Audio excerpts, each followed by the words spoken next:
হাইতির আর্তিবর্ণিত অঞ্চলে grow grief গ্যাংয়ের ভয়াবহ হামলায় কমপক্ষে ৭০ জন নিহত ও ৩০ জন আহত হয়েছে।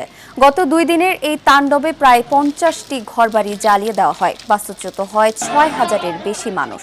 তবে সরকারি হিসাব এই প্রাণহানির সংখ্যা মাত্র ১৬। পুলিশ ও জাতিসংঘ বিভিন্ন নিহতের সংখ্যা জানালেও একে বড় ধরনের গণহত্যা হিসেবে দেখছে মানবাধিকার সংস্থাগুলো। গ্যাং লিডার লাকসন এলান একে প্রতিশোধমূলক হামলা বলে দাবি করেছেন। বর্তমানে অপরাধীদের ধরতে অভিযান চালাচ্ছে পুলিশ।